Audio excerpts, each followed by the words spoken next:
Good morning, good afternoon, and good evening, depending upon whichever part of the world you are in. Welcome to the University of Michigan special event today.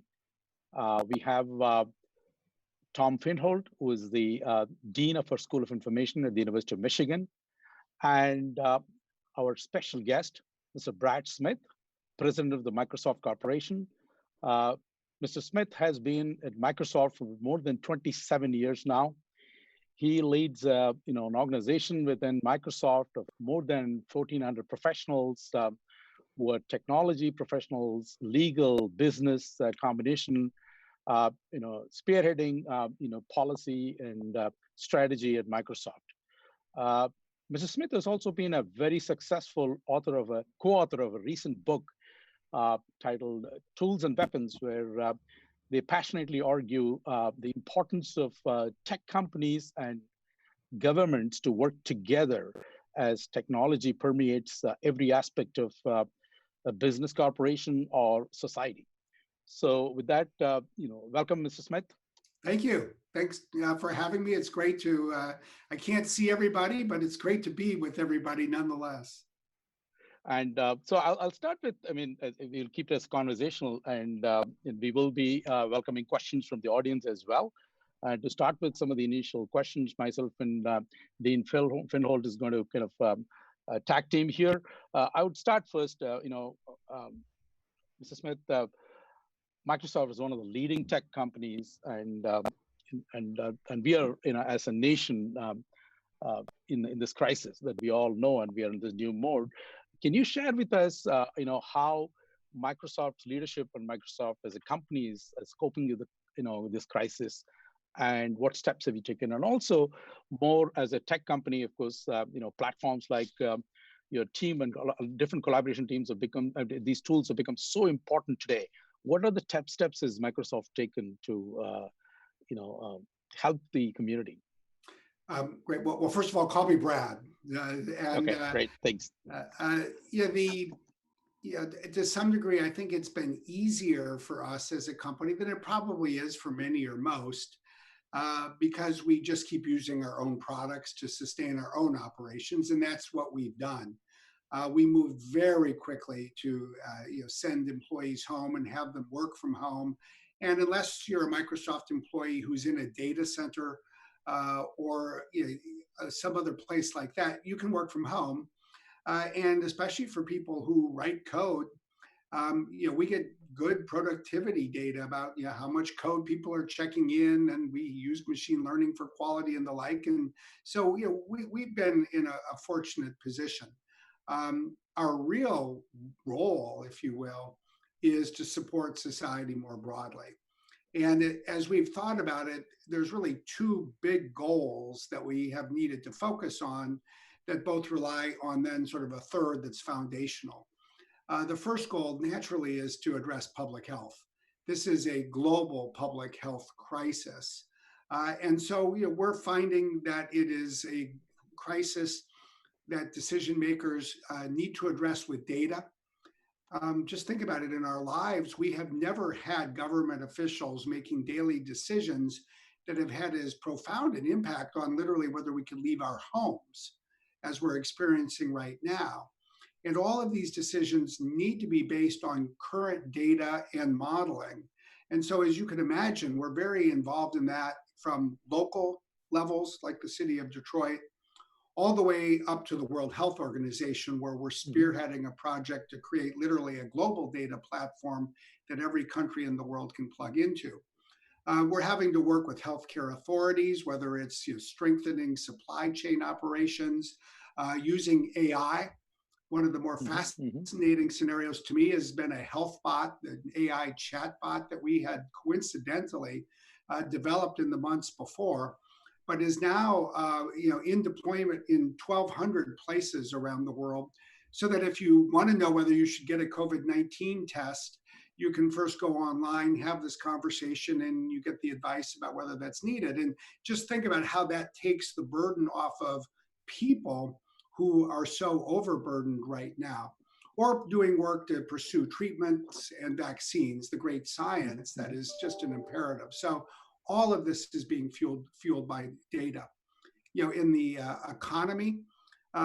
In some ways, the miracle of 2020, if you will, is not that many people still cannot work at home for any one of a variety of reasons, whether it's their job doesn't permit it, they don't have the connectivity, or let's face it, some people don't have a home. But the miracle is that so many can work from home. And that's very much a reflection of the cloud services like ours and other companies. And it's been fundamental in sustaining this economy.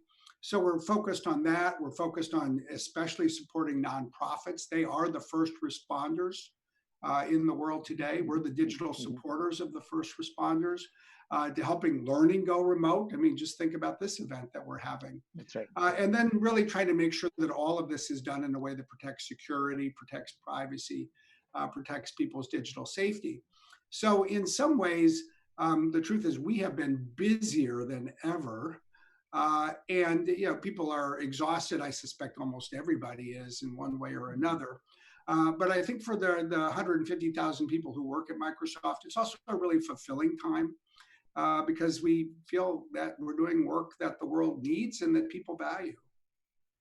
Great. Great. Tom? So, yeah, maybe I'm actually going to segue into this question about access, Krishnan. I think it's it's a good one to go to next. So, obviously, as you mentioned, Brad, we're in a new world, and in that new world, connectivity and access plays an even more important role than it did previously. However, as you have written, and as many at the University of Michigan have acknowledged, that connectivity, that broadband connectivity, is limited. And one particular area of concern to us, and I know to Microsoft, is rural connectivity. Can you say something about efforts you've been involved with at Microsoft and thoughts you have about this kind of this last bridge issue for rural populations, both in the United States and in the developing world, and what Microsoft is doing to help address those challenges? If you could speak specifically to the state of Michigan and rural communities in the United States, and then maybe expand broadly to efforts around the world. Yeah, I would be happy to. And I actually think that it's unfortunate that this is a moment in time that leaves some people behind because of the lack of broadband connectivity. But if there is an upside, it is shining a light on an issue that I think we have not yet paid sufficient attention to addressing. And I think that the first look at it through an American lens, I think there's no state in the country that better illustrates this problem than the state of Michigan. And to me, there's two parts of Michigan that are always really worth thinking about. And I grew up in Wisconsin, so I know more about Michigan than your average resident of Seattle, Washington. The first is the Upper Peninsula, the UP.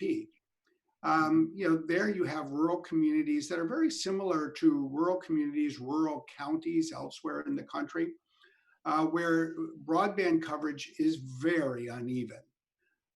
And I just think in the world today, especially in a country like the United States, if you cannot bring broadband to a rural county, you really cannot bring jobs there either. Because manufacturers, other businesses are not going to invest in a place where they cannot connect their plants or their employees with the world through broadband.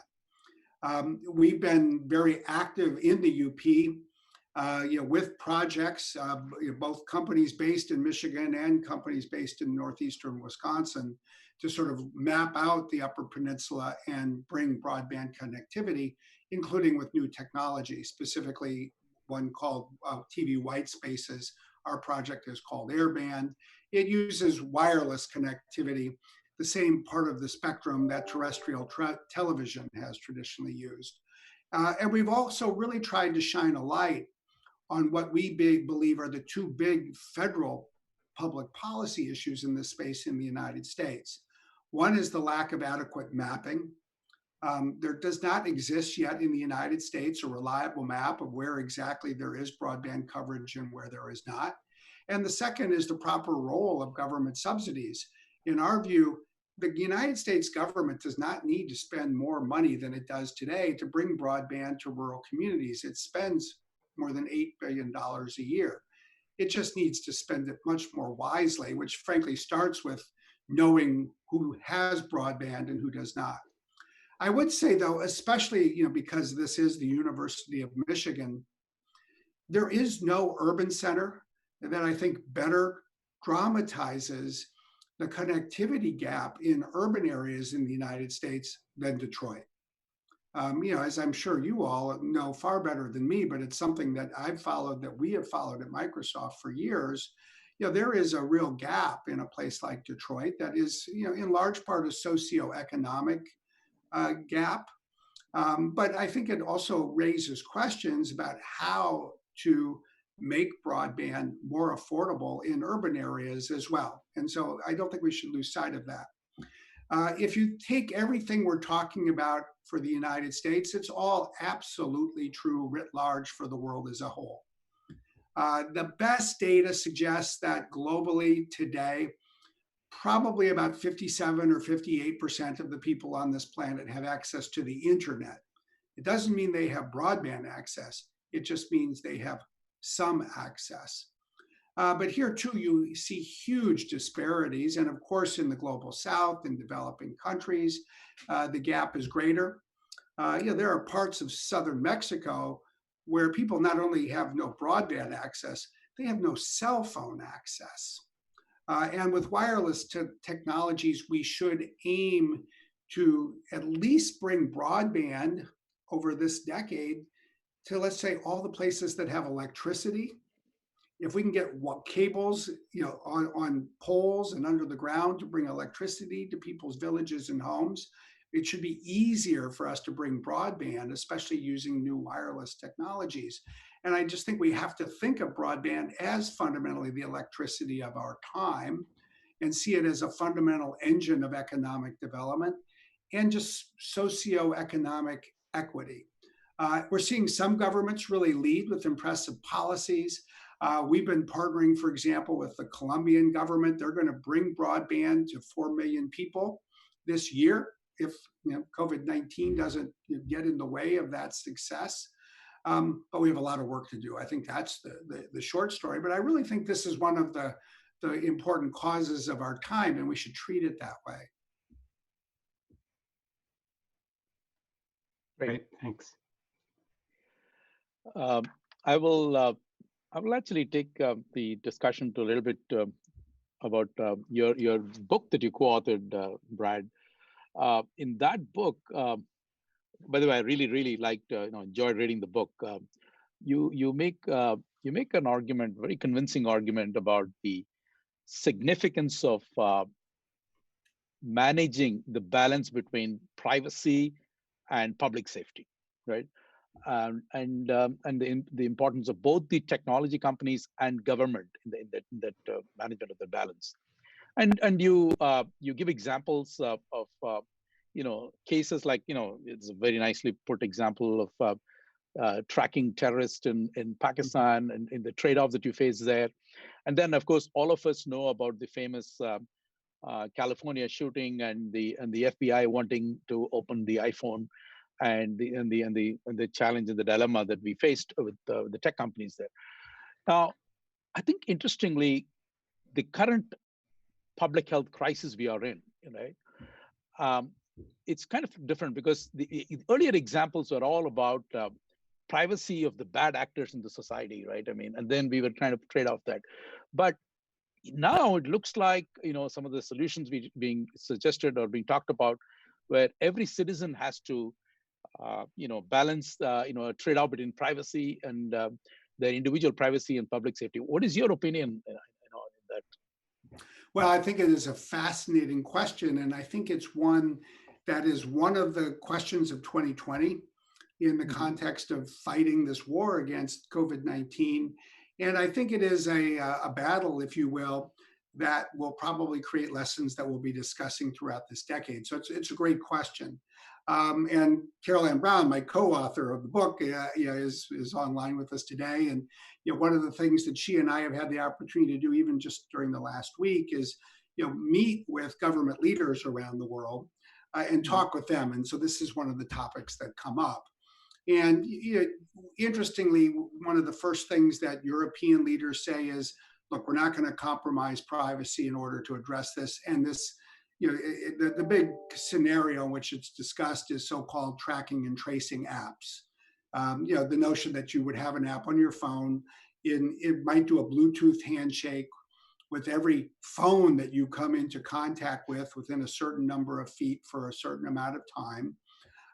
And then if it's comes to be the case 3 weeks later that you're diagnosed and tested positive for COVID-19, a public health worker can access that information and use it to identify who was exposed to you. And I think it's important to put it in the context of that scenario. Fundamentally, almost every technology issue is always about a scenario. It's about a business or governmental process. And in this context, this is a process that public health workers have employed for a long time without technology. If you test positive for COVID-19, you will be interviewed and somebody will figure out who you had contact with so they can let people know. And this is true for all communicable diseases. So that now you get this question of what does it mean? We have the technology to put such an app on every person's phone. And what does that mean from a privacy perspective? Well, the first big question is it voluntary or is it mandatory? And I think in Europe it is and will be voluntary. I would expect in North America it will be as well. Even in Singapore, where this app is now being deployed, it is voluntary. And so far, 20% of the population of Singapore, we heard in a meeting this morning, is deploying it. It's an obvious scenario where there's a potential tension between public health and privacy. Because literally this app goes with us everywhere we go. It records everyone you meet. And as we're hearing now in Singapore, there's a sense that it should perhaps record your geolocation for every place as well. So now it knows even more about you. Does that mean we need to throw privacy out the window? I would say absolutely not. There are certain ways to protect privacy that will not impinge in any way at all on public health goals. And that is the first place we should start. As a company, we published 7 privacy principles yesterday morning. And just to give you a few of them, which I do not think are in conflict with public health. First, there should be transparency. You should know how this app works. You should know what kind of data it collects, and you should know the purpose for which that data is going to be used. That doesn't conflict with public health. Number 2, the data should be used only to protect public health. That's not in tension with the protection of public health. It just ensures that companies or governments cannot use it for something else. Third, I think there's a very strong argument from a privacy perspective that once the public health emergency is over, and eventually it will be, the data should not be retained. And then fourth, I would give you an example. One of the most interesting aspects of this scenario, when you think about it, is that the data only needs to be used if you test positive. It's your own data that you carry around that would tell a public health officer who you had contact with. And given that, I think it's absolutely appropriate to give people the choice, if they want to use such an app, to store the data on their own device or store it in the cloud or with the government or somewhere else. There is no reason, in my view, to compel people or to require, if they use this as a feature, to store the data with someone else. So to me, the first real lesson that I think emerges from this is to remember that their life is full of more than one goal. There are multiple goals. And so let's start by figuring out how we can advance them all simultaneously. And then there are others where there's tension. There may be tension about voluntary versus mandatory. There may be tension around anonymity and the degree to which it's protected. And we can have a healthy societal discussion about how to work through those. Framing them and trying to be true to values that I really do think are timeless. I think privacy is and deserves to be treated as a timeless value. Does not mean that there is never a compromise, but it does mean it's of fundamental importance and it deserves really careful thought. So you would still empower the individual, you're saying? Well, if you're asking me, and I would absolutely start by empowering individuals. I think, as somebody who's had to spend way more time than I imagined learning about, viruses and how we protect public health, I usually start by reminding myself that, on New Year's Day, I think you could have probably written everything I knew about public health and put it on the back of a postage stamp. So I think we've all gotten this crash course. That's right. And I do think that sometimes there is a sense that technology, especially among people in the tech sector, viewing technology as a panacea. And unfortunately, other than a vaccine and perhaps a huge breakthrough in a therapeutic treatment, digital technology is not going to be a panacea. Even if every single person who had a phone had this app, you have to recognize that not everybody has a phone. And even if you think about everybody who has a phone, you need to remember this is a phone. It's not an ankle bracelet we're talking about. If you go to class and you forget your phone, you're not going to capture that day the people who were near you. If you walk down the hall to a kitchen in an office building, you're not going to capture that either. And that's why at the end of the day, I think this is a tool that can be a valuable tool, but it's got to be viewed a bit like a belt and suspender. I just can't envision any situation, even if you had 95% downloading and use of such an app, where you would say, "Oh, we no longer need public health officers to interview people who have identified as positive for COVID-19." So keeping it in the right context, I think, is also an important thing. Great, thank you. So let's take a question from the audience. Avanish asks, Brad, what do you think the world after COVID will be like for Microsoft and for your customers? Are there already lessons you think that your organization has learned, and how do you think those will be applied in the post-pandemic world? It's a fascinating question, and I think it's absolutely one of the right questions to ask. And I think a couple of things are clear. First, as much as we might wish, we're not going to get to June and suddenly this whole episode is over.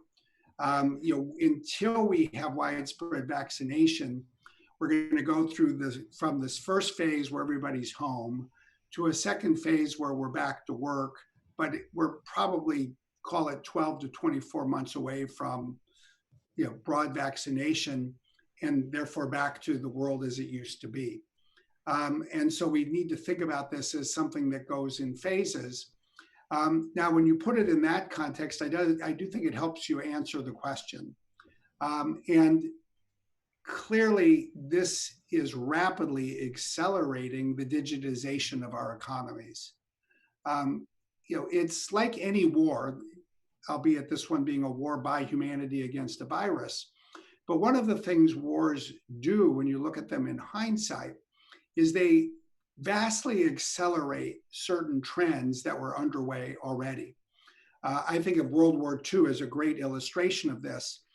When that war started in Europe in September of 1939, there were still biplanes being flown by some of the European air forces, even the American Air Force. That was 1939. By 1945, there were jet aircraft over the skies of Germany. So you had probably 20 or 30 years of progress in 6 years. I think in a similar way, we're probably seeing 2 years of digitization in 2 months. And as people go back to work, I think we're going to be living for a time in what I would call a hybrid economy. And by that, I mean, we will have some people working in the office and some people working at home. The reason we're going to have that in part is because the workspaces of the world were not really designed to keep people 6 feet apart. And so if the first principle of going back to work is keeping people 6 feet apart, it means that not everybody can be in the office at the same time. And, we'll see what, university classrooms look like this fall. I mean, that'll be a huge test of, how all of this gets managed. And so all of this increased reliance on digital technology, remote activity, I think is going to remain, not to the degree that it does now. I mean, thank goodness, I hope and believe there will be a day when we can actually look at each other without looking through a screen. But I think this has normalized remote activity, whether it's studies, business meetings, telehealth. I think there's all kinds of customer scenarios that are going to involve, just call it a broader range of what is accepted as normal. I suspect it will open the door to more people working remotely if they want.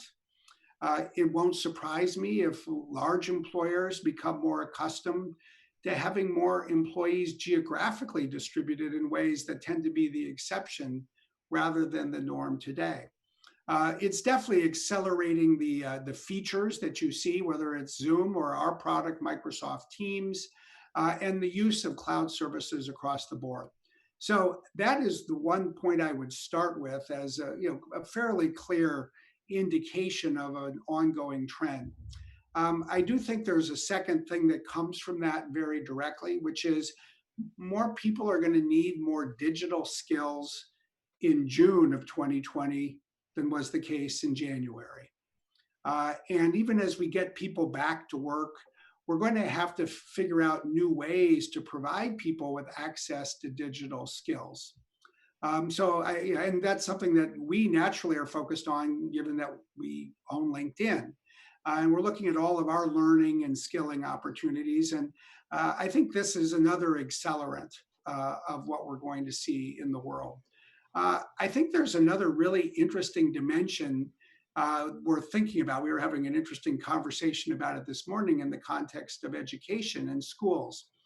I'm sure all of you have heard the saying, strategy is important, but culture eats strategy for breakfast.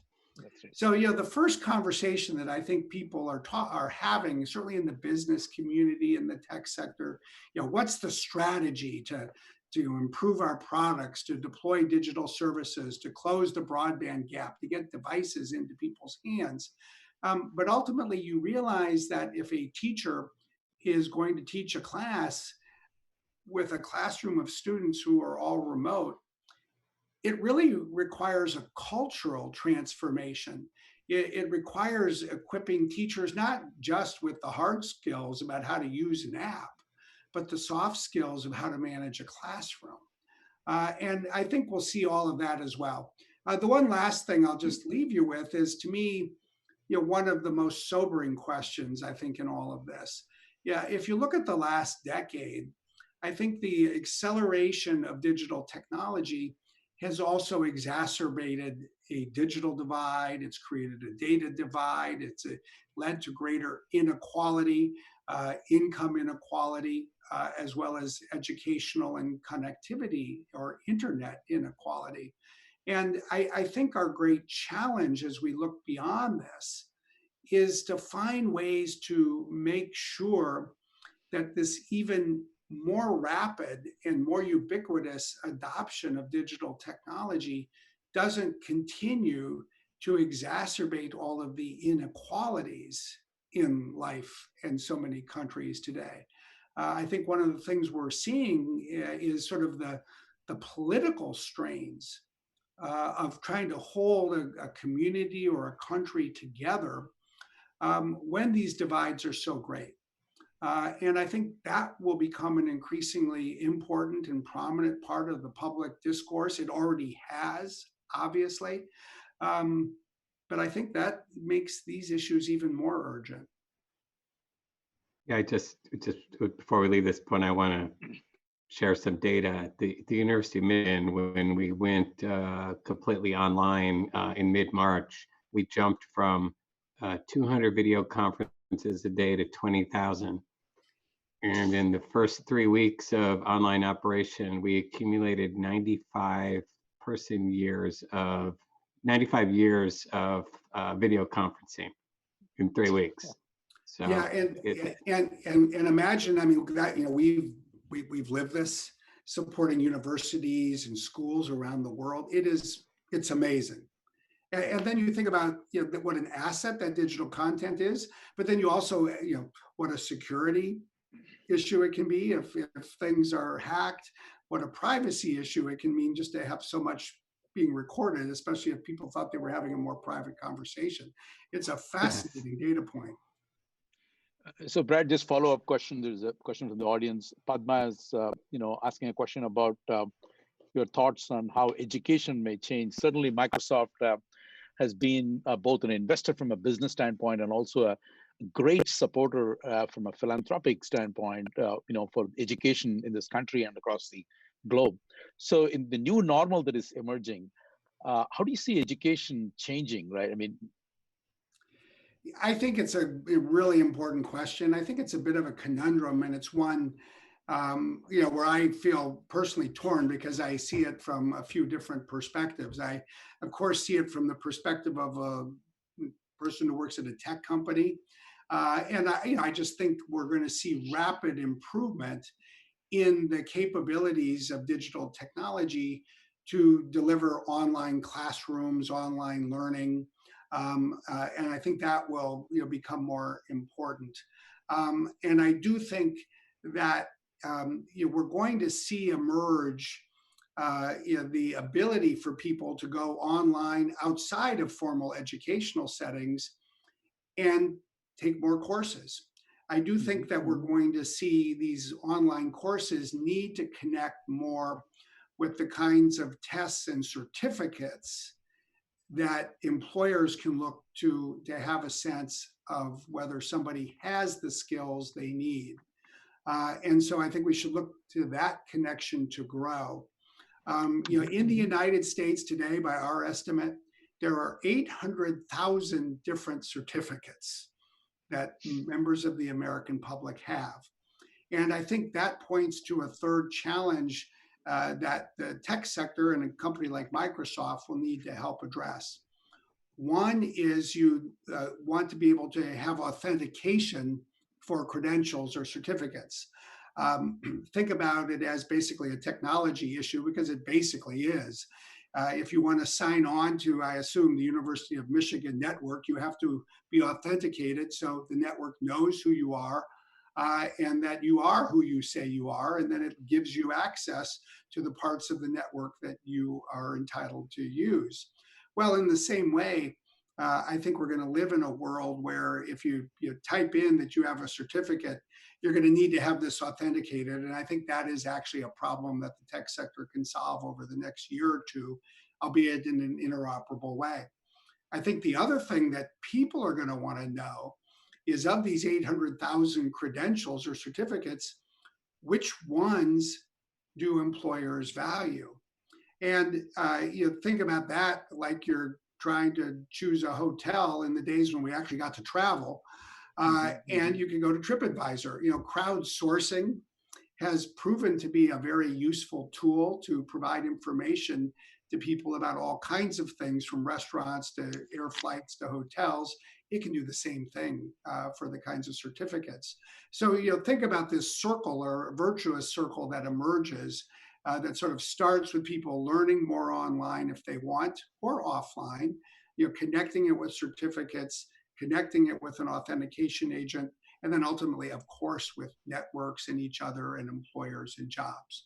I think that there's a lot of reason to be optimistic about that whole part of learning accelerating over the next 2 years, frankly, accelerated by all of this. Now, let's go to the other parts. What does it mean for community colleges, for universities, you know, whose model today is to bring people together in a room and for a residential campus to bring people together to live together for 4 years or 2 years or longer if they're pursuing something like a PhD. And I think about this not just as a Microsoft employee. I've been on the board of trustees of Princeton, so I see it there as a quintessential residential university. And I still do believe that there is fundamental value in getting people together, in the ability for people to learn from each other, to have human contact, including with teachers and professors.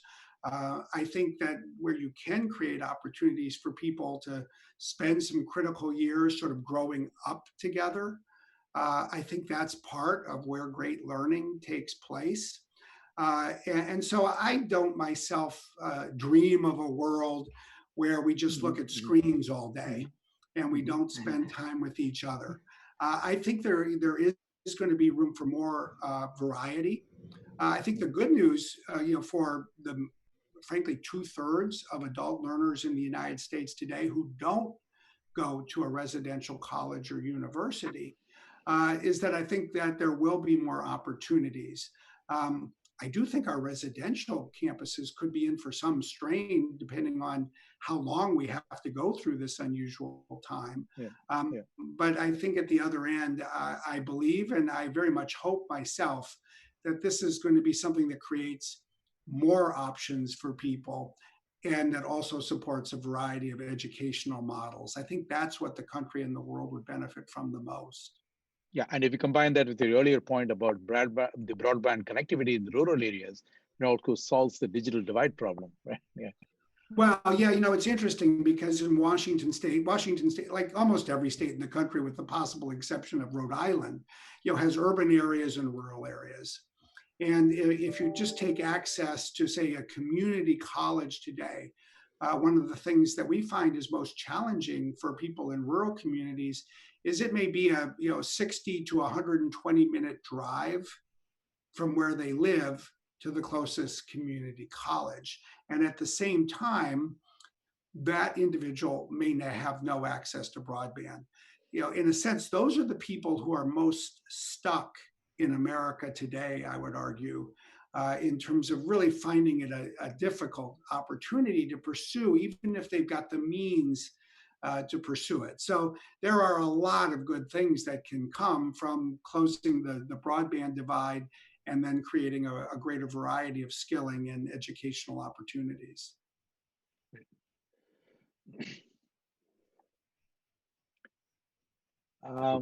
So Krishnan, there's another part of that that last question there that talked about some of Microsoft's other initiatives. Maybe you want to get into that one.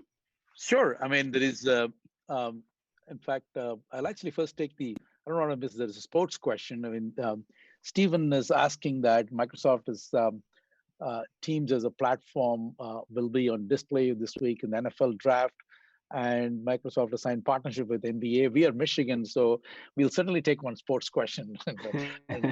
So what does this partnership have? I mean, why are these partnerships important for Microsoft? That's what. Well, I think they're fascinating. I will admit, you can see here, I am still a Green Bay Packers fan.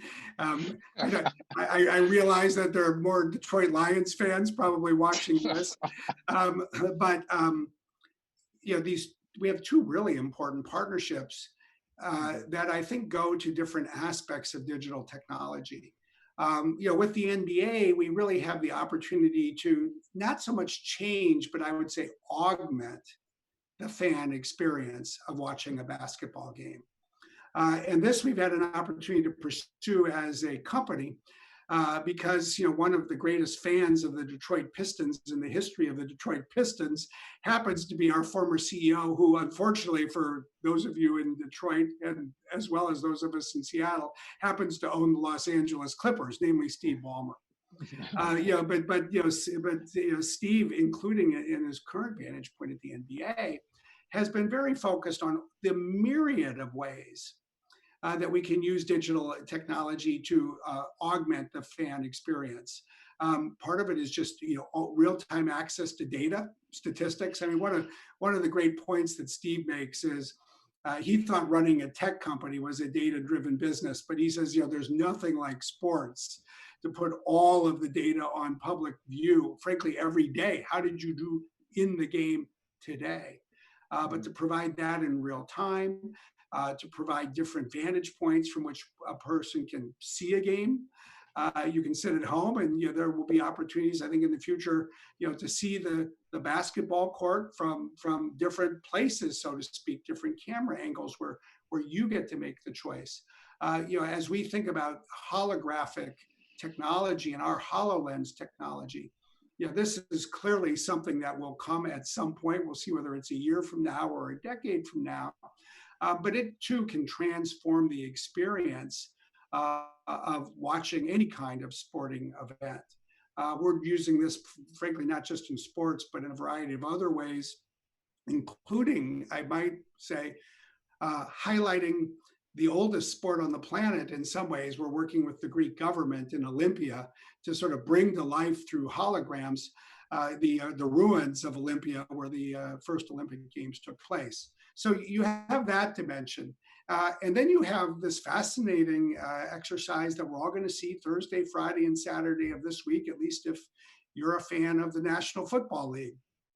As we know, the draft is continuing, but it's all taking place with people in their homes. It's all taking place using Microsoft Teams. It better work well. We actually have a lot of confidence it will. I got an email this afternoon from the president of one of the NFL teams saying that throughout the league, they've all been feeling great about how Teams is working. What Teams does that you sort of see in Zoom, but you don't in Zoom at the same time, is really the ability to bring together, not just meetings and video conferencing, but collaboration. In terms of working together on documents and all of the things that we've come to take for granted in our various productivity apps.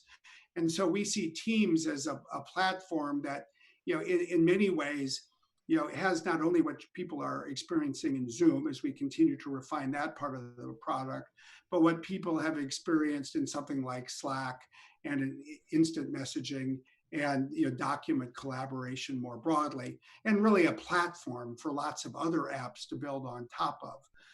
And so anytime you can highlight your technology in the context of sports, obviously it gives you the opportunity to reach a different segment, a broader demographic. And so we're excited about both of these things. And I'll be super curious a week from now to just see what people are saying about how Teams work to support the NFL draft. If it works as well for the NFL as it has for us and a lot of our customers, it should be a positive experience. Good luck with that. Yeah, I'm sure it'll. Yeah, that'll be a lot of fun. I'm looking forward to the HoloLens experience of the NBA too. So, if not next year, maybe a couple of years down the road.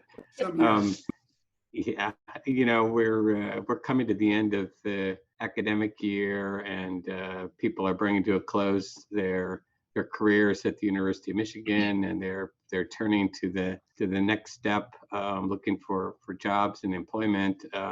It's a very interesting employment market at the moment. Can you say a little bit about how Microsoft is going to be approaching the next couple of months in terms of hiring and recruiting and reaching out to prospective employees? Yeah, no, it's a great question. And first, I think you always have to empathize with anybody who turns out to be approaching the end of a university education, whether it's at an undergraduate or graduate level, and entering into a recession. I remember how we went through this whole experience to such a profound degree, from sort of 2009 to 2011 or 2012. And life is not as easy. I mean, I just think you have to start by acknowledging and recognizing the obvious. And I just think, for all of you who are having to think about this, you have my empathy, and it is a time when I think persistence and patience may be more required than in other times. certainly as an employer, the first thing we're doing is honoring all our job offers. And we have offers that are pending for people right now who are in the workforce, but we have a lot of people who have offers, and they're going to start at Microsoft in September, and they still will. We're not going to walk away from any offers. The same is true of our intern class this summer. Some of you may have accepted an offer to be an intern at Microsoft, and you will still be an intern at Microsoft. It won't be the same experience because you won't be on our campus, but you will be connected virtually. And we're very focused on doing everything we can to make it a great virtual experience. And we'll see, maybe there will be an opportunity to bring people together at some point before the summer ends. We'll just have to take it one step at a time. I do think you're going to see hiring slow down in the coming months. Google made an announcement a few days ago, and I think we should just all assume that the pace of hiring is going to slow somewhat. We don't know for how long, and we don't know how deep the slowdown will be, just because I don't think we yet really know for sure how deep this downturn is going to be or how quickly the recovery will be. I think in these kinds of situations, I think the best advice is hope for the best, but don't plan on the best necessarily happening. You have to be prepared to pursue probably, more jobs to find the one that sticks, that's right. I think you might have to be prepared to spend more time to get the job that you want. This might be a period of time like 2009 or 2010, when people are first having to do something on a part-time basis before the full-time opportunity emerges. I guess if there's two things I would say, it's this: like everything in life, this too will pass. The bad times eventually end, the good times eventually end.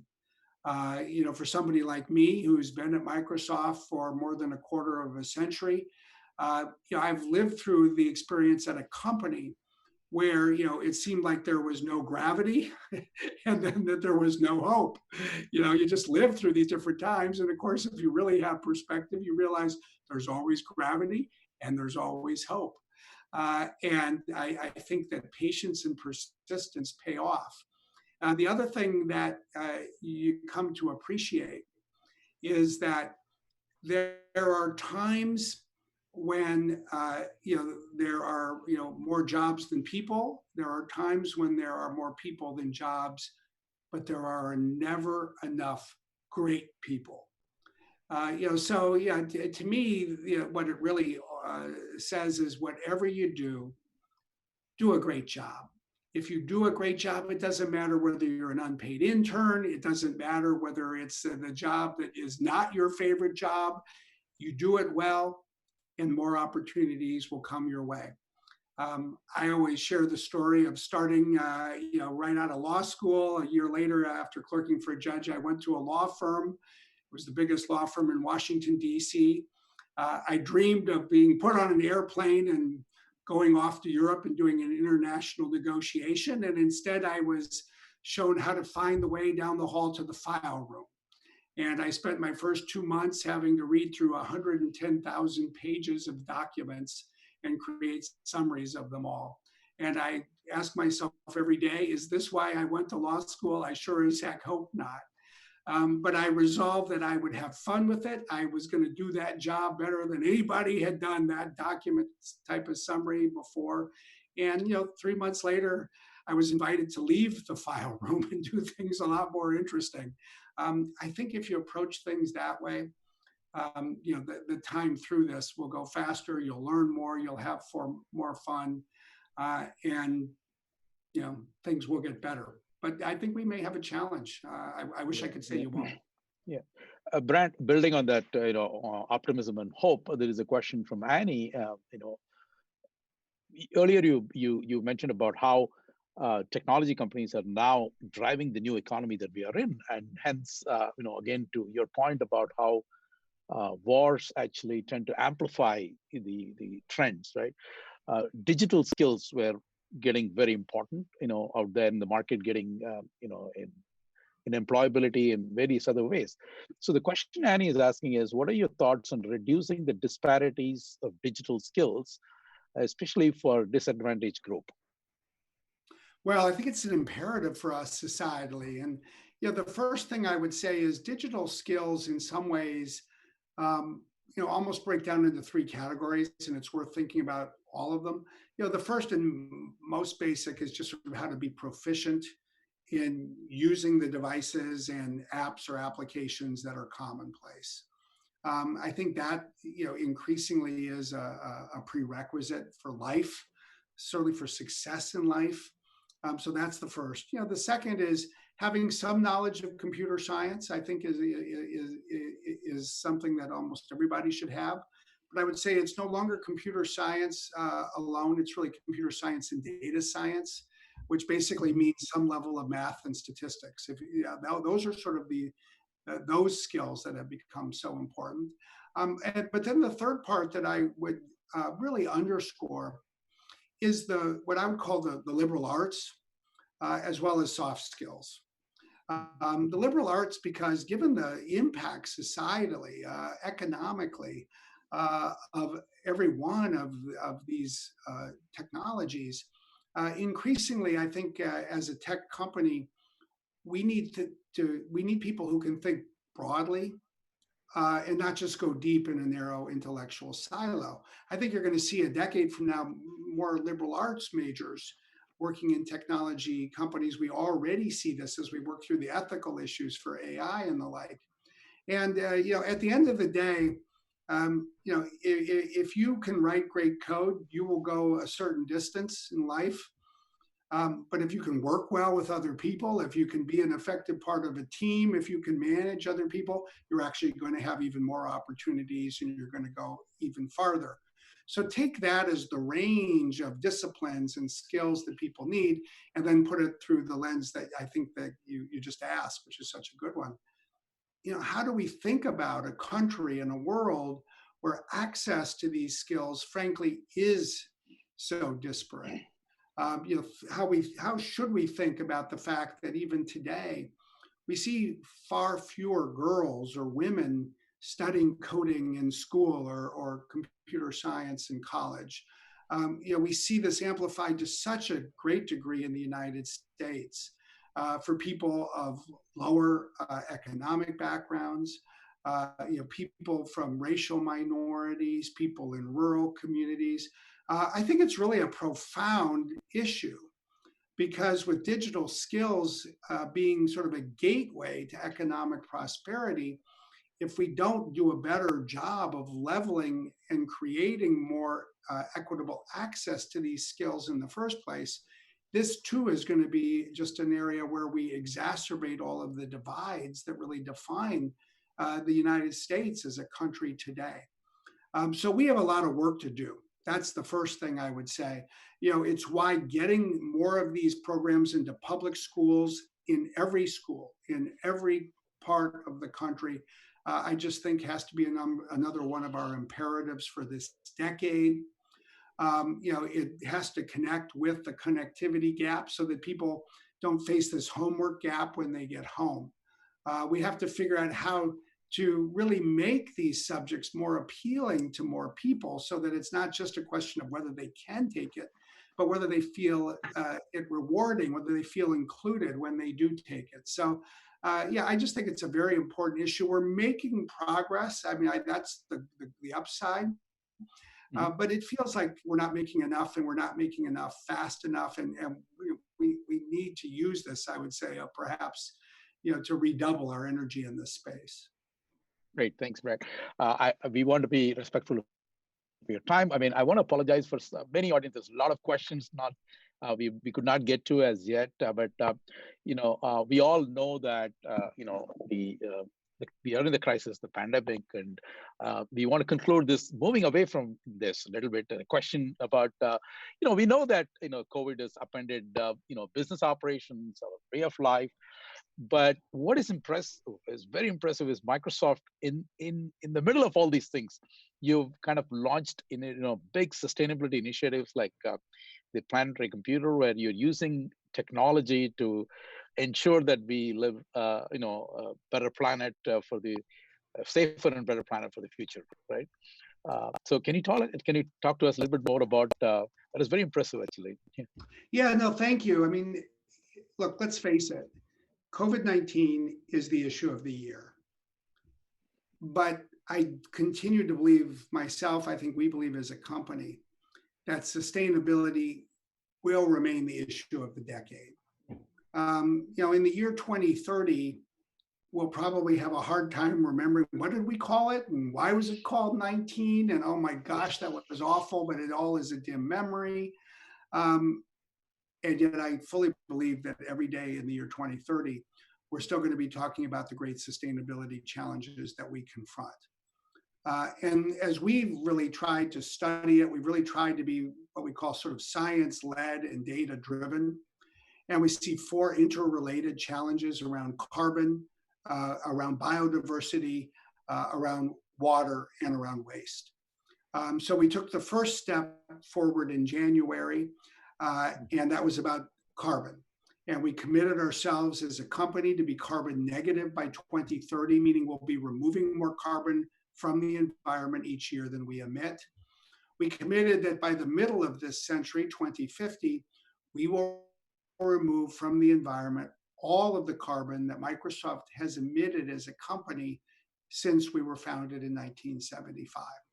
So this for us is a moonshot, but it is a moonshot supported by a very detailed and broad plan, by an internal carbon fee that every part of the business has to pay, and by a strategy including a $1 billion investment fund to invest in some of the technologies that we think we and others will need to rely upon to remove carbon from the environment. But we also said in January, that's one of the 4 challenges we wanted to address. And we decided in January that we would move forward with an initiative around biodiversity in April.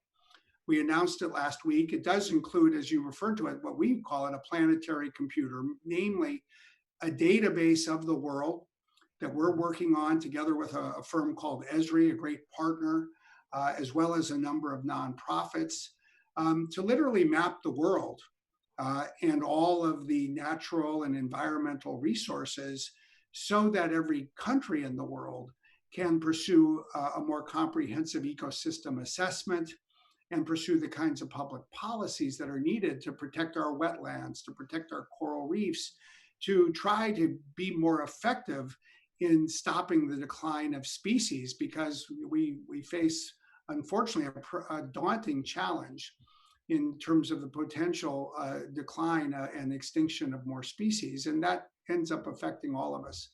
Yeah, at the end of the day, I think one of the more interesting conversations we've had inside Microsoft the last month was, would we still go forward and do this in April? After all, we were all working from home in March. And the first question is, well, could we do all the work we needed to do to finish? Because we had a lot of work to finish in order to launch this. And we quickly found that we could. We could sustain productivity at home using our own technology. And then the second question was, did it make sense to launch this kind of sustainability initiative in the middle of a pandemic, at the height of a pandemic? We worried that, frankly, it might seem odd, it might even seem tone deaf or lack sympathy for the health issues of the moment. And we ended up deciding we would go forward. And I personally, at least, am very glad that we did. Because as I have said, we still have to save the darn planet. The issues of January are no less important in April than they were in January.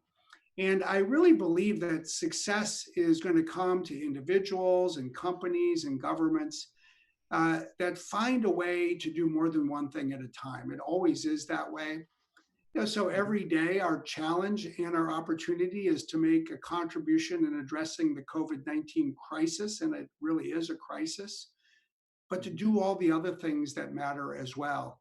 And I think especially to prioritize the things that at the end of this decade are going to continue to be at the top of the list. I mean, especially for business, You got to think short term and you have to think long term, and you have to keep both time horizons in mind at the same time. So, that's what we've been committed to doing, and so far so good. We made it to the 21st of April. We'll see how many months we all have ahead of this work from home dynamic. Well, thank you, Brad. Thank you very much for your time. And Tom, you want to add something? Yeah. I know, just thanks, and really commend the initiative around sustainability. I agree with you. That is going to be the crucial one over the long haul, and it's really great that Microsoft is showing that kind of leadership. I'm sure we have people in our audience who are writing that down avidly and are getting ready to let us know here at the University of Michigan that you have set the bar very high. Yeah. Well, just know that even out here in Seattle, look, we appreciate the University of Michigan is one of the great jewels, not only for the state of Michigan, but for this country and for the world. It's true for the research you do. It's true for the faculty that do research and study. It's true for the students. And, for everybody who's looking at 2020 thinking, oh my gosh, this isn't the year I thought it would be when I was partying on New Year's Eve. That's true for all of us. But the world needs great students and graduates from the University of Michigan, and it probably needs them even more on the 21st of April than it did on the 31st of December. So thank you for what you're doing. Stick with it. Keep the faith. Your day will come. Thank you, and goodbye to all. Stay safe. Thank you. And go blue. And go blue. Go blue. Go blue. That's right.